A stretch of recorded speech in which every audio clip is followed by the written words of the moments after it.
네, 후쿠시마 현지를 연결해서 지금 현재 상황 들어봤습니다. 이번에는 취재기자와 전문가 모시고 이번 오염수 방류 상황 자세히 짚어보도록 하겠습니다. 먼저 산업과학부 조정인 기자 나와 있습니다. 그리고 정동욱 중앙대 에너지시스템공학과 교수도 함께 자리해 주셨습니다. 먼저 조 기자, 다시 한번 정리를 해보죠. 일본의 오염수 방류 어떻게 진행이 되는 건지 한번 정리를 해볼까요? 네, 일본의 오염수 배출이 크게 네 가지로 진행이 됩니다. 오염수 내 오염물질 농도를 먼저 측정을 하고요. 이거를 알프스라는 다핵종 제거 설비로 이송을 해서 정화 작업을 거칩니다. 그런데 여기서도 제거되지 않는 이제 삼중수소가 문제거든요. 이걸 다시 바닷물로 희석하면 오늘처럼 이제 방출을 하게 되는 겁니다.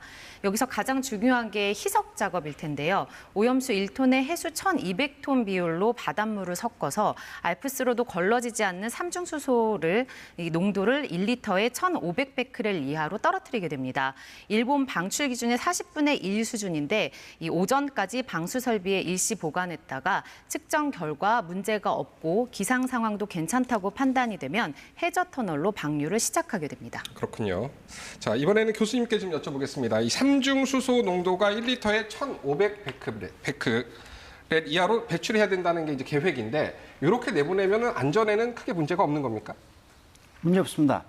뭐냐면 방출 기준이 6만 100kg이고 6만 100kg 갖다 방출 기준으로 잡은 거는 그 정도는 방출을 한다 그래도 우리가 일상생활에서 받는 자연방사선 수준을 갖다 넘지 않은 것으로 관리가 될 수 있다고 충분히 보기 때문에 그런 관리 기준을 세우는 것이고요.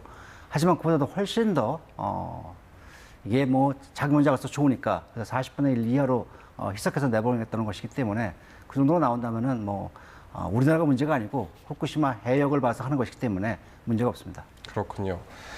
지금 1,500베크렐에 40분의 1까지 줄이겠다라는 게 일본 도쿄전력의 지금 입장이라는 거죠? 6만 베크렐이 기준입니다. 뭐냐면은 현재 오염수를 보니까 다른 것들은 다 핵종을 갖다가 어느 정도 다 정화시킬 수가 있어요. 정화시킬 수 있어가지고 기준치 이하로 낮출 수가 있는데 이 삼중수소는 일반적인 수소하고 성격이 똑같기 때문에 물에 포함되어 있거든요. 그러니까 그건 제거하기가 어려워요. 할 수가 없으니까 그걸 조사해 보니까 그게 약 12만 5천 베크렐 정도가 있더라는 거예요. 1리터예요.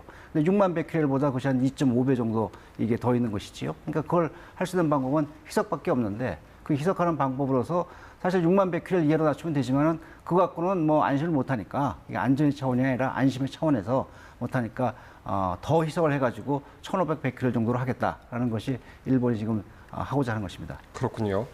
뭐 당초에는 1시에 지금 방류가 시작이 된 걸로 지금 예고가 돼 있었는데 아직까지 소식이 들어오지 않고 있습니다. 들어오는 대로 시청자 여러분들께 자세한 소식 다시 한번 말씀드리고요.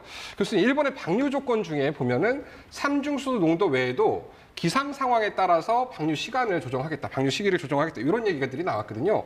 이 기상 조건이 왜 중요한 겁니까? 제가 보건대는 이 방류를 하는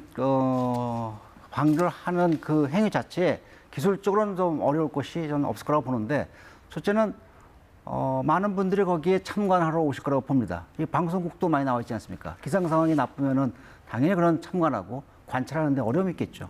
첫째는 그걸 배려하지 않았을까 보고요.